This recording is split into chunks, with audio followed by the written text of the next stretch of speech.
guys, welcome back to another video. So I definitely wanted to make this video because this is sort of the content that's really close to my heart. I love talking about things that enrich our health and in our mental health in particular. Now this kind of content hasn't traditionally done the best on my channel, but I don't really care because making this kind of content really fills my soul. It's sort of like really fun for me.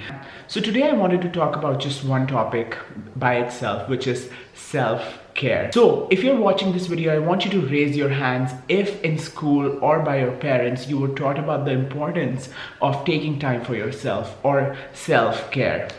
If you raise your hand, that's good for you, but personally speaking for myself, growing up, I really never learned the importance of slowing down and taking time for myself and self-care. Growing up at school and at home, I wasn't really ever holistically taught the importance of slowing down and taking time for myself. Now, I don't think it's anyone's fault. I don't think it was fault of my teachers. Really, I definitely don't think it's the fault of my parents. I think the concept of hustle is ingrained in immigrant culture. Like, obviously we weren't immigrants back home in India, but I saw my mom like raising two kids, working a 9 to 6 job, making us breakfast, making us lunch, making us dinner, cleaning the house. Like, she did it all by herself. And so did my dad. My dad worked like different jobs throughout his career. Oftentimes those jobs, although they paid really well, were really taxing. They were at weird times, you know. They did the most that they can to raise us. But also growing up, I saw them constantly hustling and going, and they did take time for self-care, but I think sort of the time that they used to carve out for self-care, I saw it declining as I grew up. So growing up, I only saw them on and stress, a lot of time hustle, and I think that is sort of ingrained in me now. So when I came here to America in graduate school, I really never understood the importance of slowing down and self-care. I actually saw a lot of my peers who were better at self-care than I was. I really didn't know how to slow down and how to take time for myself. And I think that has oftentimes resulted in burnout for me. And it has almost taken me now almost 3 decades to understand really the concept of self-care and why it's important. That's why I wanted to make this video. So if you can learn from some of the lessons that I have learned being in America, being in sort of this immigrant hustle culture and constantly been working, how do you take time for yourself for self-care? To get to the self-care point, I really want to quickly talk about love languages and the concept of romanticizing love. I think love is amazing, but the concept of love is so romanticized itself in the modern society that you're required to find someone to complete you and who loves you and who you love, because that's how you will be a whole, you will be complete. This is almost so ingrained in us that a lot of times when we are tackling work, we're tackling friends, we're tackling relationships, a lot of that ends up draining us because a lot of times we just give. We don't really know how to take time for ourselves. And I think I really had to sit down and think about how I can first fulfill myself and enrich my own self and then give some of that love forward. And I think one of the main things that was an eye-opener for me was realizing what is my not love language, what is my self-love language. And I really found out that for me, luckily, there was a complete overlap between my love language and my self-love language. The way I love, the way I show love to a lot of people who know me is by acts of services. I really like doing things for people I'm close with. That's like my small gestures. They could be big, usually small, but I just like doing things so that they know that they care. And for me, luckily, that is my self-love language as well. I realized that when I was doing some small acts of services for myself over time, that really enriched my life, that was making me happier. And there were periods that when I wasn't doing any of that, when I wasn't doing any of these acts of services, acts of love. And in those situations, I realized a lot of times when I wasn't taking time for myself, when I was not doing those acts of love for myself, I was no doubt running towards a constant burnout. And I have recently overcome one of these burnouts where, around the Christmas time, I wasn't taking time for myself. I wanted to be alone, which was really nice. I did things for myself, but for an extended period of time, I was just giving at work, in relationships, in a lot of areas, and wasn't really listening to myself and doing what I wanted to do. And I've started really picking up those things. and it has really helped me self-care for myself and sort of love myself in a way that I can love others eventually when I'm ready. So recently I then sat down and thought about, what are the self acts of love that bring me joy? And I figured out some of the main things that are self acts of love and self-care acts that have brought me joy. And now I wanted to share those 4 with you to see if they resonate with you, if you want to take any of those self-care acts, and tell me what you think once you adopt them or if you adopt them. One of the ways I've always known I express self-love is by tattoos or by body art. So I don't know if you guys have seen, I have a bunch of tattoos on my body. We're not going to go into too much detail. I can make another tattoo video. But one of the things that recently really helped me was going back and getting some fresh ink on my body. Because again, getting tattoo, just the whole process of coming up with an idea that you want on your body permanently, going somewhere, getting it done, it's so personal. It is like such a me thing. It's a self-care thing because it is completely it's a me act that I'm doing for me.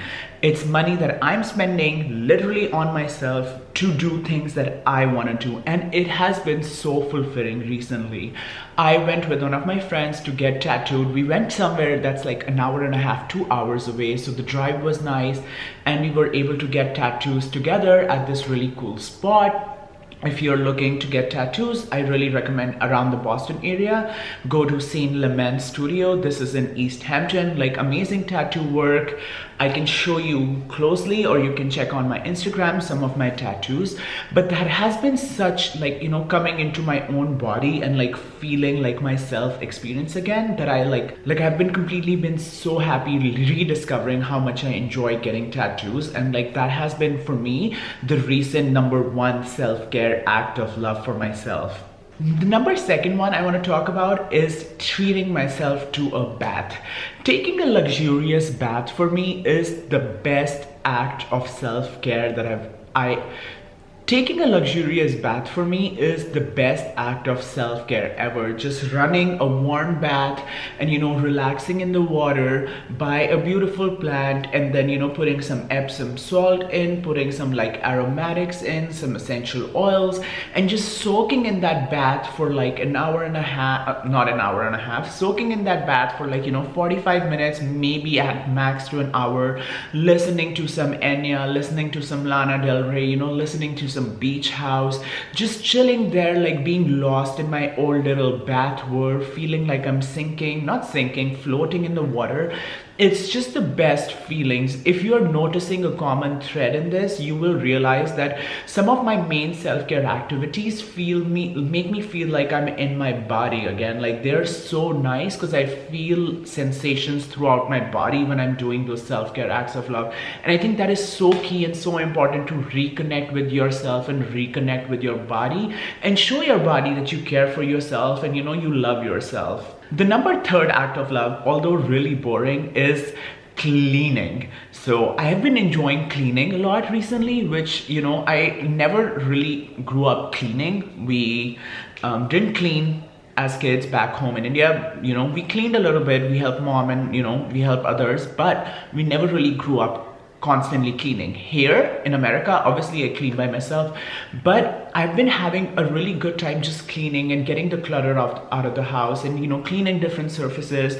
There was a big snow day recently where I spent the whole day like scrubbing the floors, cleaning everything, and not that I was toiling. It was in a way such an act of self-care because once I was done doing it, I felt like 10,000 times better. My space was clean, the clutter was gone, I could relax. I got out of I cleaned literally everything. I got all the rabbit fur off of the surfaces. They shed a lot. They're like furry babies.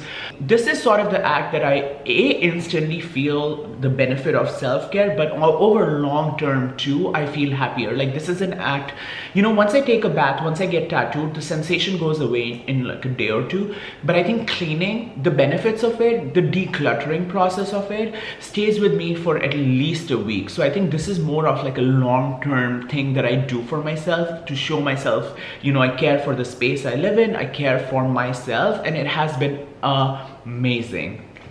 Last one I want to talk about is cooking. So cooking in Indian culture is a big thing. Cooking is the way we show love. You know, whenever we used to have dinner parties, whenever we used to have, you know, people at home, my mom used to always cook, my dad used to always cook. Cooking is such a sacred thing in India. So cooking for me, from my culture, is the best way to show love and to show self-love. So I've been cooking a lot of like lentils, a lot of like Indian food that I, you know, grew up eating, a lot of food, not Indian food, food that I grew up eating. And I've been making myself really healthy, nutritious and delicious food, delicious lentils, delicious rice, you know, delicious salads, veggies, all these things that really, like, when they go in my body, I can tell that they're enriching and, you know, providing nutrition to my body and not harming me.